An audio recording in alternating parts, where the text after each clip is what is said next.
అధ్యక్ష, మంత్రి గారు Madanapalle known for medical centre అధ్యక్ష. 100 సంవత్సరాలుగా ఎమ్మెల్యేల హాస్పిటల్ కానీ ఆరోగ్యవరం మెడికల్ సెంటర్ ఉంది.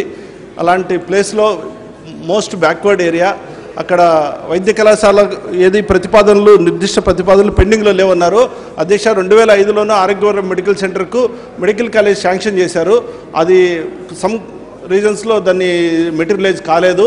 అది పెండింగ్లో ఉన్నట్లు కాదు అధ్యక్ష. దాన్నే అది ఆ కాలేజీనే కన్వర్ట్ చేసి ఇంకొక మెడికల్ కాలేజీకి ఇస్తే బాగుంటుందని మా అభిప్రాయము.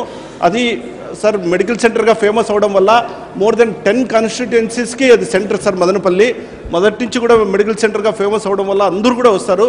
మాకు మదనపల్లి నుంచి వేరే ఏదైనా టెర్షరీ కేర్స్ ఏదైనా పోవాలి అంటే బెంగళూరు వచ్చి 130 కిలోమీటర్స్, తిరుపతి 130 కిలోమీటర్స్, ఆ తర్వాత వేలూరు కూడా 150 కిలోమీటర్స్ ఉంది సార్. ఇలాంటి పరిస్థితుల్లో మాకు అందులోనూ ప్రజలు కూడా చాలా పూర్ కదా. ఇలాంటి పరిస్థితుల్లో ఖచ్చితంగా మెడికల్ సెంటర్ కానీ లేదంటే ఇప్పుడున్న ఆరోగ్యవరం మెడికల్ సెంటర్ కన్వర్ట్ చేయడమో లేదంటే ఇంకొక మీరు గవర్నమెంట్లో పెట్టడమో ఏదో ఒకటి చేయాలని ఖచ్చితంగా తీసుకోవాలి సార్.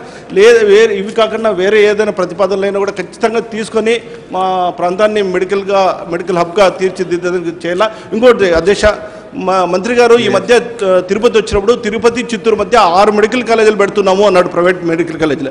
అన్నీ ఒకటే ప్లేస్లో దగ్గరలో ఒక 100 కిలోమీటర్లోనే పెడితే ప్రతి 10 కిలోమీటర్లు కొట్టు ఉంటే కానీ పేషెంట్స్ ఎక్కడి నుంచి వస్తారు అధ్యక్ష? ఇప్పుడే మెడికల్ కౌన్సిల్ ఆఫ్ ఇండియా చాలా అబ్జెక్ట్ చేస్తూ ఉంది. బెడ్ ఆక్యుపెన్సీ లేదు, మీకు సరైన ఫెసిలిటీస్ లేవు అని చెప్పి. మదనపల్లికి వచ్చిందంటే డెఫినెట్గా we will have adequate patients అధ్యక్ష. డెఫినెట్గా మోస్ట్ సక్సెస్ఫుల్ సెంటర్ అవుతుంది. ఈ దృష్టిలో పెట్టుకుని అక్కడ ఏదైనా పెట్టే సెంటర్ని ఇక్కడికన్నా కన్వర్ట్ చేయడమో లేదంటే ఈ ఆరోగ్యవరం మెడికల్ సెంటర్ చేయడమో లేదంటే గవర్నమెంట్ ద్వారా చేయడమో ఏదో ఒకటి ఖచ్చితంగా చేయాలా అని మేము అడుగుతున్నాం అధ్యక్ష. అంటే మనీ కన్స్ట్రెయిన్స్ ఎన్నున్నప్పటికీ కూడా ఈ ఉన్నటువంటి బ్యాక్వర్డ్ వెనుకబడిన ప్రాంతం కాబట్టి నిర్ణయం ఖచ్చితంగా పాజిటివ్గా తీసుకోవాలని మేము అభ్యర్థిస్తున్నాం అధ్యక్ష.